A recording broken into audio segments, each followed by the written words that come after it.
Greetings, people of the future. Welcome back to yet again another video. Where, as you can see, we are back on Minecraft, but today for you guys, I have a little bit of a tutorial.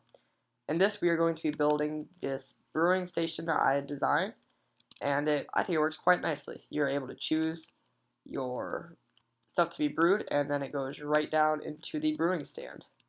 And it comes with a bottle loader, which is right over here. So, after all, now you've seen it, let's go ahead and move on with the tutorial. So, first off, you're going to want to get yourself a nice floor space. I chose a 4x15 floor space. And then, you're going to want to make sure you have some droppers. And you're simply going to place the droppers right here, all facing backwards. So, I'll go ahead and do that for you guys. Alright, once you have all your droppers in place, keep in mind these are droppers, not dispensers, and they're all facing out, then you're going to go ahead and choose any block of your choice. For this, I will use dark oak, and you are going to simply just place them on top of all of these droppers, like so. And you might want to use 3x3 sections if you're going to use more than one block, because then it fits perfectly. Alright, there you go.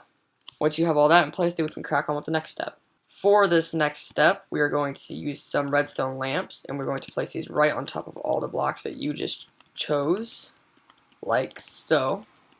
And then you're going to place more blocks on top of those redstone lamps. Now, these blocks aren't necessary. It will still function without these blocks, but I think it looks nicer with them there. Alright, once you have all that in place, the next step is going to be to come right over here and simply place out a block and place a hopper pointing directly into that block, and then place a row of hoppers going right into each other to make a nice line that goes all the way across all of your droppers, like so. On top of all of those hoppers, you're going to want to place comparators coming out of all of these droppers, like so. Those comparators will then run into a block all the way across, and then a torch on top of all those blocks. And then you're going to place a block on top of all those torches,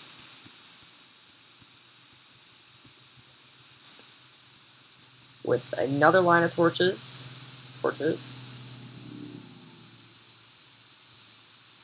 and then you are going to want to place blocks coming right across to here, and all the way across, like so. And then you are going to alternate what you place.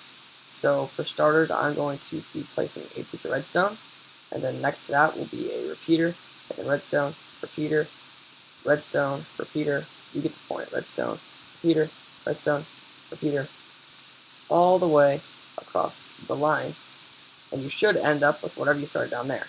Alright, once you have gotten all of those into place, your next step is going to be to get a button. I prefer the stone button for my design, but you can choose whatever you want. And you're going to go ahead and place those all the way along like that. Now, what you've created is when this dropper has something in it, like, let's say a button, then the redstone lamp will indicate that that dropper has something in it. But if it doesn't have anything in it, then it won't. So if you press the button, the item will get shot out, and as you can see, there's no longer any more items in the dropper. It'll come all the way down the line and eventually end up in this hopper. So once you have all of that completed, then we can move on to the next step. Alright, for this next step, you're going to take some blocks and make an L shape like that. And you're going to want to place a hopper pointing into this block, and then another hopper pointing into that hopper.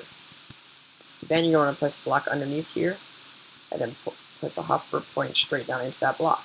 Underneath that block, underneath that hopper, you are then going to get out your brewing stand and place that right there. And that is where all your items will end up going.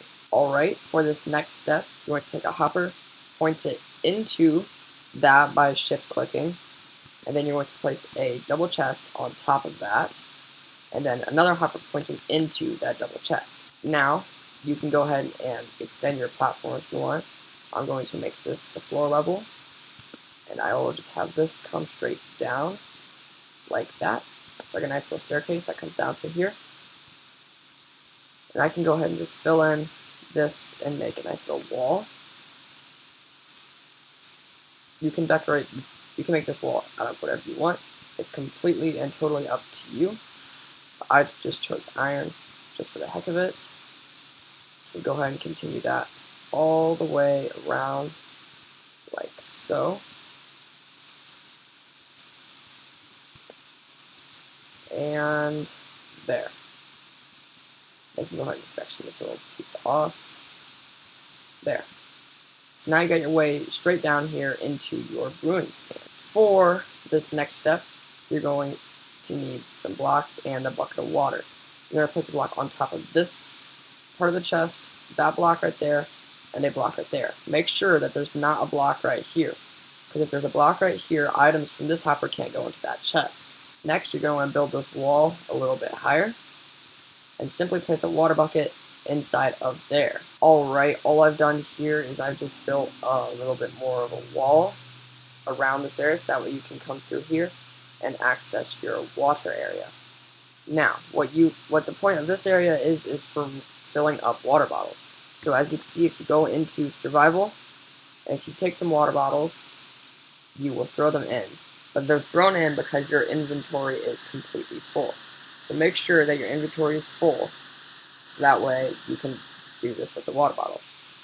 And you can go ahead and just hold right click, and you'll just toss them all right into there, and they'll make their way into the hopper. Alright, now I'm going to show you a very, very crucial step here. And that is that this hopper should not be full of water bottles like this. Instead, replace the last slot, very important, the last slot with blaze powder. Then, once you replace that with some blaze powder, come around to the chest and put in blaze powder in the bottom corners here. This will allow blaze powder to constantly go through without being interrupted by water bottles. I temporarily placed a transparent block there just so I can open up the chest. That's not going to be transparent. You can simply just replace that with a regular block now. If you need to refill your blaze powder, then you can come around to here and simply throw blaze powder into the water, or just place it into the hopper and it will find its way into the chest. Now it's time for the last and most important step, and that is to fill all of these droppers with your items that you will be brewing with. Now there are 15 total items you can brew with, and now what I'm going to do is I'm going to fill up all these and I will be back with you guys. Alright, I am back, and I've filled all of these droppers with items. Now, there's a certain way you're going to want to arrange these. Nether wart should be the very first thing, followed by all of your items that you can make potions with, and then your modifiers are at the end. These 5 are your modifiers. You put on effects after the potion's created. So now that is your entire thing created. So now if we come down here, we'll see that it's completely filled with water bottles. And if we put in a piece of nether wart, and then we put in some magma cream, then come right down here, you'll see that the awkward potion immediately starts brewing. If we look in this hopper right here, we'll see that magma cream will be the next thing that is made. Alright, all the potions have been made now, and if you take them out, you'll see that it will immediately be placed with another water bottle. That's it for this video, guys. Thank you so much for watching, and if you did like this video, make sure to like, and that's it. Goodbye, people of the future.